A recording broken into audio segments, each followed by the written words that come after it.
liftoff. Liftoff. 30 minutes after the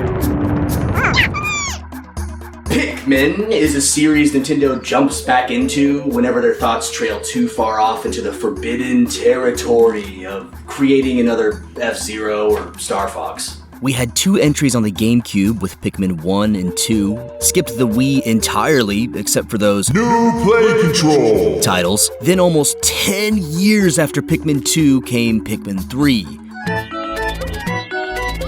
These two we'll just not talk about. And after almost another 10-year gap, Pikmin 4. So, Pikmin 5 in 2033? Releasing a month after the GameCube came to market, Pikmin brought first-party real-time strategy to the console in a very Nintendo way.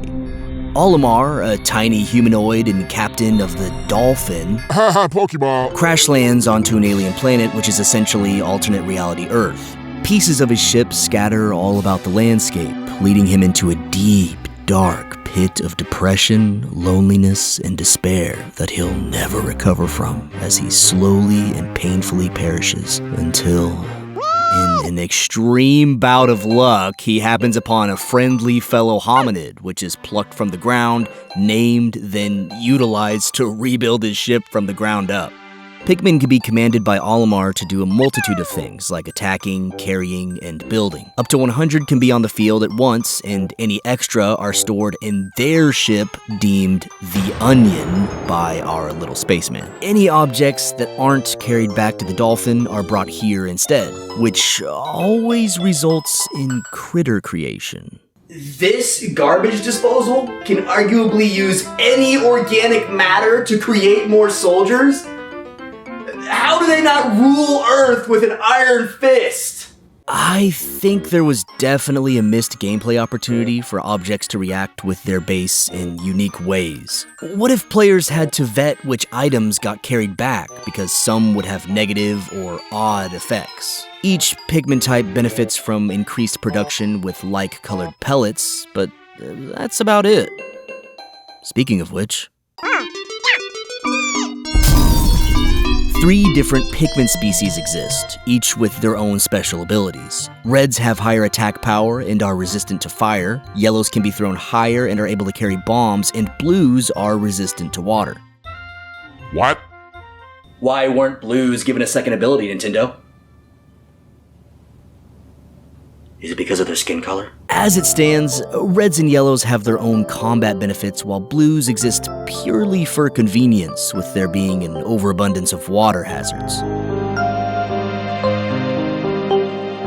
Only having 30 days to collect 30 ship parts at first glance feels like a race against the clock. But Pikmin isn't overly difficult, and most players will on average collect 2 pieces a day until the final couple areas, where ship parts are hidden with craftier methods and enemies get tougher. By then, you'll have burned through maybe half your time and can slow roll till the end. So, like Super Mario Bros., there's no real need for this number. All it does is make me more annoyed at the little time-wasting bullshit this game can pull. Like, what are you even doing, brother? Pikmin only walk in 1 or 2 very specific paths when carrying items back to your base. This can often lead them right through enemy encampments, even when there was a clear path in a slightly different direction. Large groups of units always move in a spread-out spherical pattern, rarely reorienting to fit through skinnier sections or bridges unless manually commanded. Blue Pikmin have seemingly been given the same pathing as yellow and reds when there are literal pools of water they can freely walk across like Jesus Christ, Lord Almighty Himself. Creatures will seldomly have extra invincibility frames when their health bar is already depleted just so they can finish eating your Pikmin.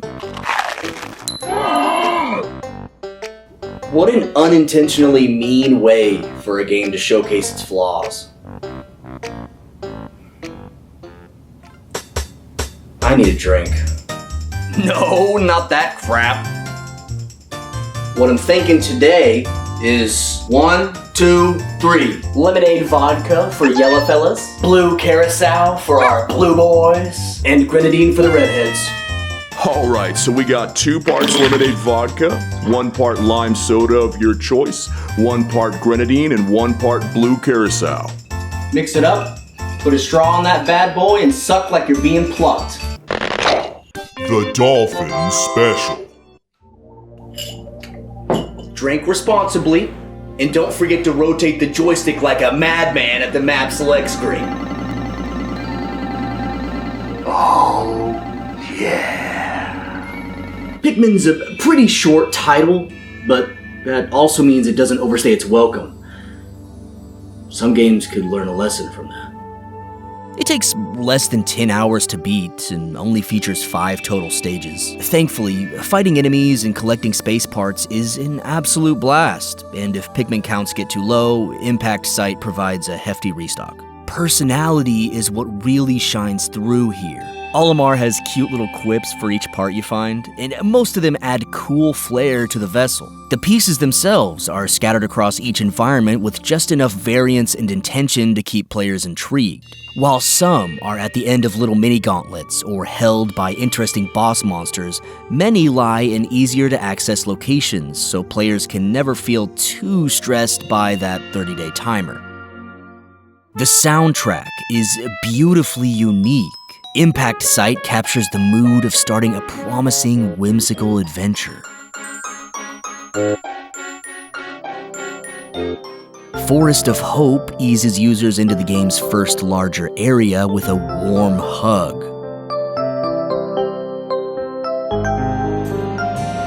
Forest Naval plunges Olimar and crew into the dark while still keeping things lighthearted with some country twang.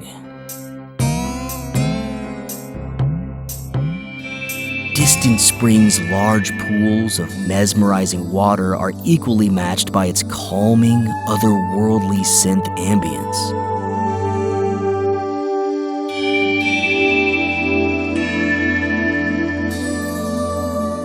And Final Trial sounds like a clown axe murderer was let loose from the local asylum.